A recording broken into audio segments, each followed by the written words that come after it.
impression that if somebody has invested that deeply in Trials of Osiris, and they want to put an emblem up on their Guardian that says, this has been important to me, this has been my favorite thing to do, I've been there, I've been in that battle, on some occasions I've laid down and died in your path so that you could reach the lighthouse. We want to honor those games too.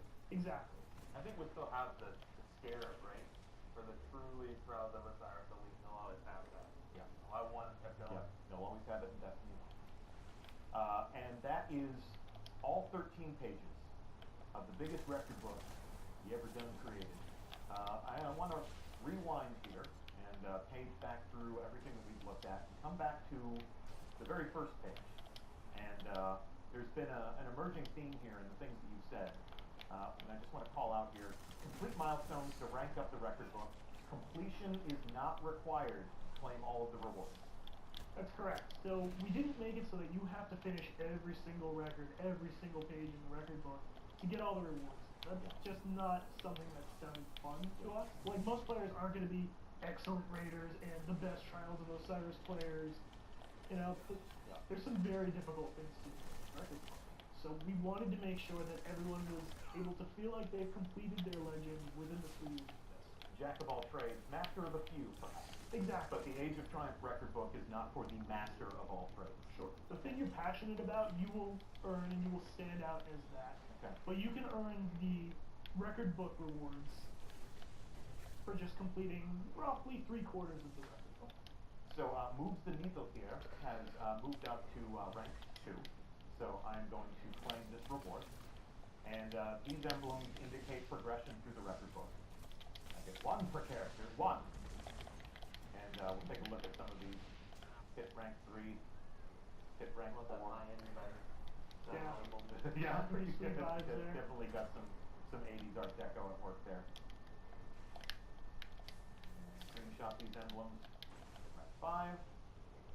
And rank 6 is the last emblem that you're going to collect in this category. It's the very sweet Age of Triumph kind of crest there. Okay. And what happens when I reach rank 6? So when you reach rank 6, you get that. And actually, we've confirmed now, you have to get to rank 7 to get your last reward. Okay, so keep ranking up. And you've unlocked a personalized offer from the Bungie store. Visit bungie.net/triumphs to learn more. So there are people in our community who walk around wearing a shirt with this design on the front, indicating that they were legends in their moments of triumph, and they got a customized t-shirt to prove it. Correct? You doing that again? We're doing that again. We are putting it in the game, so you know that when you hit rank 7 here, you have unlocked this thing. You will go to BungieNet, and you'll have your t-shirt on. Okay. And you can go to the Bungie store, and you can buy that shirt. Right. It won't be $700,000 for you. No.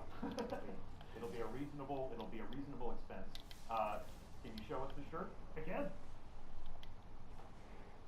Go. Nice throw. Just a feel. All right. So it is a shirt with the Age of Triumph crest.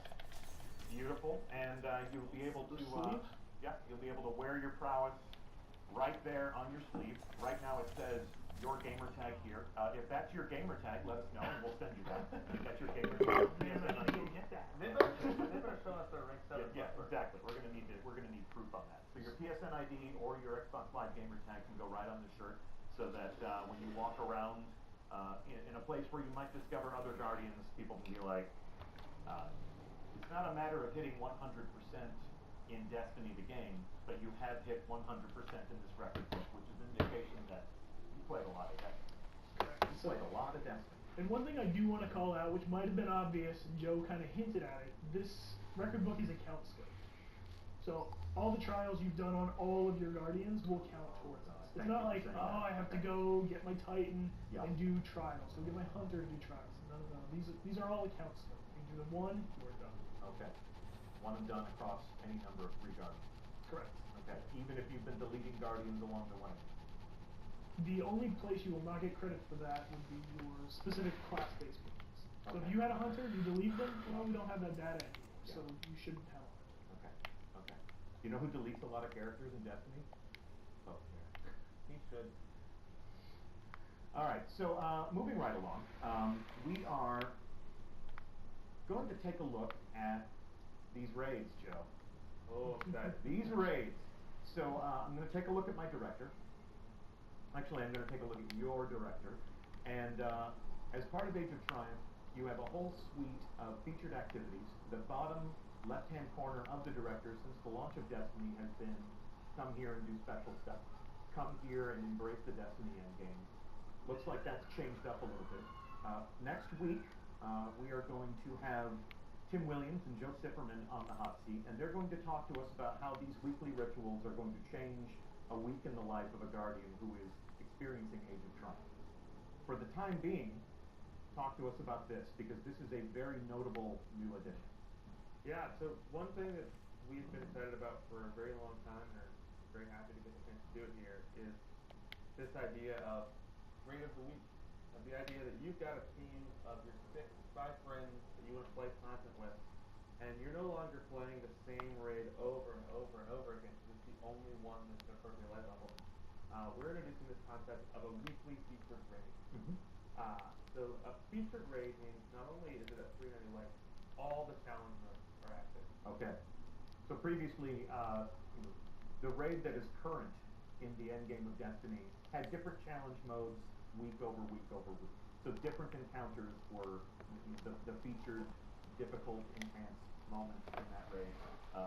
We can see here that you have a Templar challenge and an Atheon challenge, and when Vault of Glass is the weekly featured raid, both of them will be active. Always. Making that's a tough raid. That is a tough raid. And so what you need to do is, as you're trying to decide, alright, well, we want to complete the featured raid because just completing the feature itself has some unique abilities.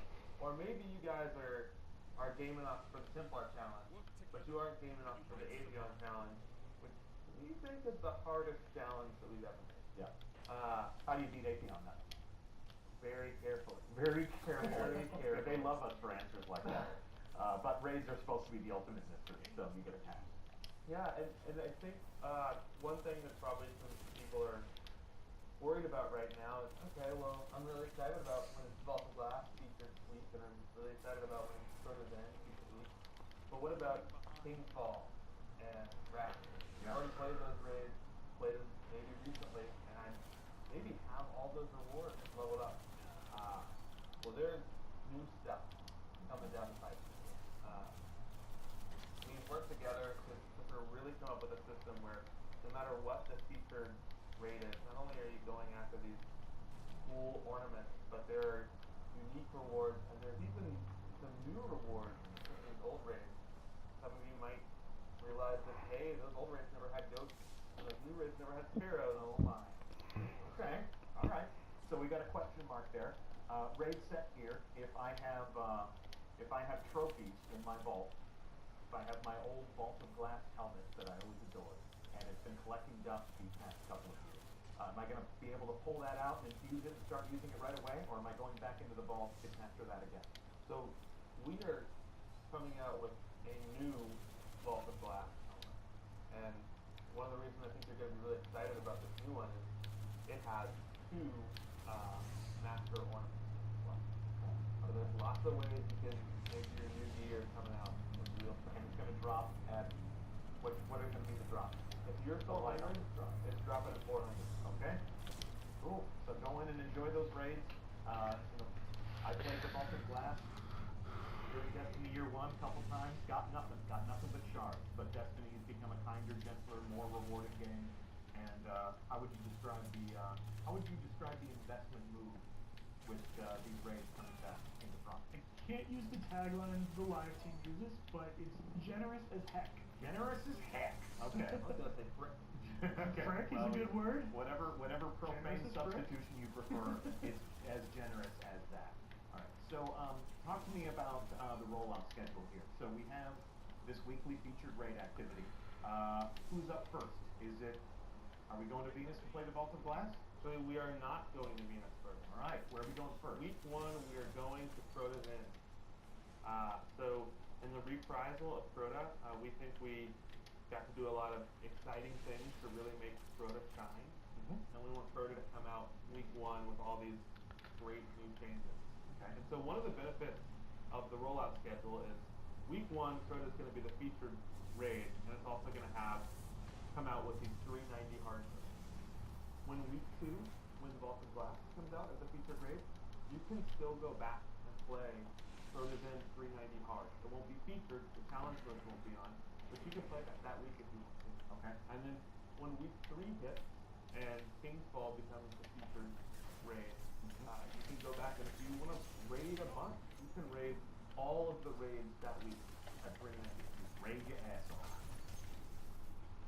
Okay, so the rollout schedule, we're going to do one every week across the month of April. Correct. Beginning on March 28th. March 28th. So we begin with Crota, go in and see how Crota has been, pulled apart and rebuilt. Then Vault of Glass. Then we come in on the 3rd week, and we play King's Fall, and then your baby, your Wrath of the Machine. So if you look even here, we're at a setting where King's Fall hasn't been unlocked yet. Yeah. So right now he just has the 310 version. Those versions aren't going away. The 310 hard mode version will always be there. The 290 light version for normal mode will always be there. But we're adding a new node. Correct. The Age of Triumph redesigned, reinvigorated mode will always be there with an opportunity to earn those rewards. Now, do the ornaments always drop or only when it's featured? Featured is where you're going for your ornaments. Okay, so you're looking for that weekly featured raid to get the best stuff out of these And activities. you should be excited about this stream 3 weeks from now because there's more than just ornaments that are coming out of those features. Yep. Okay. Yep. We're going to talk all about the weapons. We're going to be talking all about the armor, and we will delve deep into that sandbox and show you why you like it. Okay. Well, I think that gives us a pretty good understanding of how all of this is going to work. You've got your weekly featured activities. If you're looking at these other icons right now, we're going to delve deeply into the details of how all of these will also play a role in Age of Triumph, how all of these other activities will also be a worthy step in your path to reach 400 light. We might even talk about how we're going to add a little bit more mayhem to strikes in terms of the Nightfall. But that will be a conversation for Joe Sifferman and Tim Williams to have. For the time being, I'm going to put down this controller, and we're going to let Cosmo and his raiding party pick up their controllers. We're going to join them live for a raid in progress. We now come to you live inside the Vault of Glass. Take a bow, gentlemen. So we have a raiding party all set up and ready to go here. And while they play, while they tackle the Age of Triumph Vault of Glass, talk to us about what you had said before. Like, when did you really start thinking it would be fun to do a director's cut of these raids? Yeah, so I think even in just post King's Fall coming out, we sort of learned a lot and from the community really playing these and thought, man, we really think we could make these raids shine. And this idea of, we didn't want to change the raids, we didn't want to make them something they weren't ever. So this is, you're not going to find a take-a-side Vault of Glass or a Steve-a-side Brothers In. There was some significant fear and angst there. A little bit of ripping your pants last week. Our goal here was really to look at these experiences and say, how can we make them shine? So if you were one of the Guardians that really like to stand up on a ledge and snipe some oracles, you might have to get a little closer this time around. Okay. But we also think any time we made sort of a change in that direction, we tried to make a change in a way that we thought the encounter was going to be more fun and more player friendly. So also for these sort of pre-Templar encounters that they're in right now, we just cut a little of the time off. We said, you know what we really didn't enjoy in year 1 was spending 10 minutes on oracles, swiping on the last one, and having to go back. So we made them a little bit shorter. And that's sort of been our philosophy with all of these raids. Going in and sort of looking at the fossil of Vault of Glass and taking a brush and brushing it off and saying, what's a little thing that we think would make this a little more enjoyable? Or where did we misstep a little bit? Yeah, that's the challenge for you guys when you go back and touch this content again. These are deeply meaningful experiences.